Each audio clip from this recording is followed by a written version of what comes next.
جمعية الدعوة والإرشاد وتوعية الجاليات بمحافظة بدر.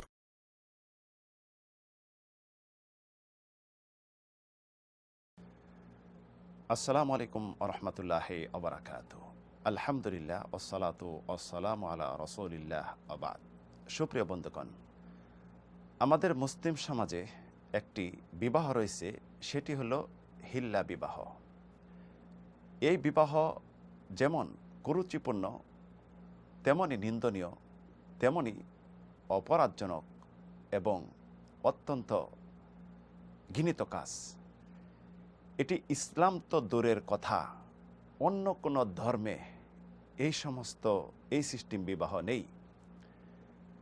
যেই বিবাহ ইসলাম ধর্মে প্রবেশ করাইছে সাধারণ মানুষ নয়, কিছু আলেম সমাজ ফতোয়া দিয়ে। লেবাসদারি আলেম সমাজ, এরা আলেম নামে কলঙ্ক এবং এরা আলেম নয়, এরা হলো জাহেল। কারণ এই প্রথা হিল্লা যেটা রয়েছে, এই কুরুচিপূর্ণ এই প্রথার জন্য অনেক মহিলারা রয়েছে পূর্বের স্বামীর কাছে যেতে চাচ্ছে না, তাদের রুচিতে বাঁধছে। যেই কাজগুলি পশু করতে রুচিতে বাঁধবে, অথচ আশরাফুল মাখলুকাত, সৃষ্টি সেরা জীব হয়ে এই কাজগুলি কিভাবে করতে পারে? ইসলামিক বিধান রয়েছে, বিবাহ যেমন তালাকেরও বিধান রয়েছে। একজন পুরুষ স্ত্রী হিসাবে যদি রাখতে চায়, তার ক্ষমতা 2টি তালাকের। 3টি তালাক যদি দিল, তাহলে আর স্ত্রী হিসাবে রাখার আর সুযোগ হলো না, শেষ। যদি কোনো দিন 3 তালাক প্রাপ্ত মহিলার অন্য কোথাও বিবাহ হয়, স্ত্রী হিসাবে গ্রহণ করার জন্য কেউ বিবাহ করলো, তারপরে ওই স্বামী মৃত্যুবরণ করলো, আর তা না হলে তালাক দিল, তালাকের পর ইদ্যত পালন করার পর যদি প্রথম স্বামী ইচ্ছা করে, তাহলে স্ত্রী হিসাবে নতুনভাবে বিবাহ করে গ্রহণ করতে পারে। এটা হল ইসলামের বিধান।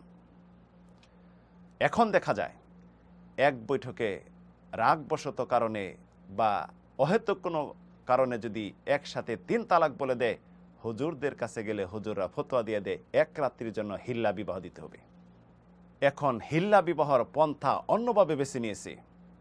গত কয়েকদিন আগে আমার কাছে একজন প্রশ্ন করলেন যে আমাদের হুজুররা ফতোয়া দিচ্ছে কলা গাছের সাথে নাকি হিল্লা দিতে হবে। দেখেন অবস্থা, সৃষ্টির সেরা জীব হয়ে মানুষ কিভাবে পশুর তরে নেমে গেছে, তাদের ব্রেন কোন পন্থ গেছে দেখেন। ইসলামিক হিল্লা বিবাহ বাতিল, এই প্রথা ইসলামে নেই। এটি যারা করে তারা লানত প্রাপ্ত। এইভাবে হিল্লা বিবাহ দেওয়ার পর যদি প্রথম স্বামী যতদিন ঘর সংসার করবে, ততদিন জিনাকারীর কাতারে গণ্য হবে। হুজুররা ফতোয়া দিয়া দেয়, একটি দলিল পেশ করে, ফাইন তাল্লাকাহা ফালা তাহিল্লু লাহু মিন বাদু হাত্তা তানকিহা যাওজান গায়রা। যদি তালাক দিয়েই দিল, পূর্বের স্বামীর জন্য হালাল হবে না যদি অন্য কেউ বিবাহ না করলো। এটা তারা দলিল দিয়া থাকে, এটা হিল্লার ফতোয়া। অথচ আল্লাহ রাব্বুল আলামিন পূর্বে বলেছেন যে তালাক হলো 2টি দেওয়ার পর কেউ যদি স্ত্রী হিসাবে রাখতে চায় রাখবে, আর যদি কেউ বলে আমি রাখবো না, ভালোভাবে ছেড়ে দিবে, 3 তালাক দিয়ে বিদায় দিয়ে দিবে। রাসূল সাল্লাল্লাহু আলাইহি সাল্লাম লানত করেছেন, লাআনাল্লাহুল মুহাল্লিল ওয়াল মুহাল্লালা লাহু। যে হিল্লা বিবাহ করলো এবং পূর্বের স্বামীর জন্য হিল্লা দিয়ে দিল, উভয়ের উপর লানত, আল্লাহর অভিসম্পদ। উকবাত ইবনে আমেরের হাদিস, ইবনে মাজাহ হাদিস বর্ণনা করেছেন, রাসূল সাল্লাল্লাহু আলাইহি সাল্লাম সাহাবীদেরকে বললেন, আলা উখবিরুকুম বিতাইসিল মুস্তাআর, আমি তোমাদেরকে কি ভাড়াটিয়া পাঠা সম্পর্কে বলবো না? সাহাবীরা বলেন ইয়া রাসূলুল্লাহ। তখন বললেন, আল মুহাল্লিল, হিল্লা যে বিবাহ করে সে হলো ভাড়াটিয়া পাঠা। কারণ পাঠা সাগির কাছে একবারই যায়, সাগি একবার নিয়ে আসতেই চলে। 1 রাত্রির জন্য বিবাহ মানে কি ভাড়াটিয়া পাঠা।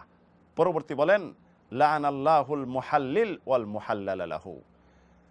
লানত হলো যে হিল্লা বিবাহ করলো এবং পূর্বের স্বামী যার জন্য হিল্লা দেওয়া হলো।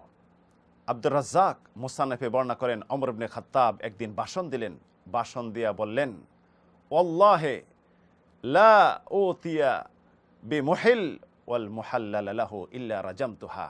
আল্লাহর কসম করে বলছি, হিল্লা যে বিবাহ করলো তাকে এবং পূর্বের স্বামী যার জন্য হিল্লা দেওয়া হলো তাকে যদি আমার কাছে নিয়ে আসা হয় তাকে আমি রজম করব, পাথর মেরে হত্যা করব। ইমাম হাকিম তার মুসনাদে বর্ণনা করেন, আব্দুল্লাহ ইবনে ওমর কাছে এক ব্যক্তি আসছেন, আসার পরে বললেন, আমি এক মুসলিম মহিলাকে বিবাহ করেছি, সেও জানে না, কেউ জানে না, আমার উদ্দেশ্য হলো পূর্বের স্বামীর জন্য হালাল করে দিব। তখন আব্দুল্লাহ ইবনে ওমর বললেন, না, এটি বিবাহ চলবে না। তুমি যদি ইচ্ছাকৃত বিবাহ করো তাহলে চলবে, তোমার যদি মন চায় তাহলে তুমি রেখে দাও, আর তা না হলে ছেড়ে দাও। আর এই সমস্ত কথা রাসূলের যুগে আমরা পাপাচার এবং জিনা বলে মনে করতাম।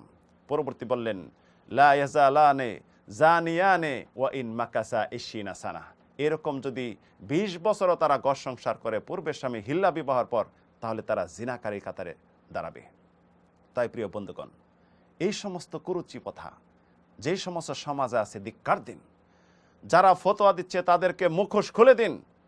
তারা ইসলাম ধর্মে ফতোয়াবাজি নামে কলঙ্ক ব্যক্তি। আল্লাহ আমাদের মুসলিম সমাজকে এই সমস্ত ফতোয়াবাজি, ধান্দাবাজি, জাহেল, মূর্খ থেকে হেফাজত করুন। আমিন, আল্লাহুম্মা আমিন।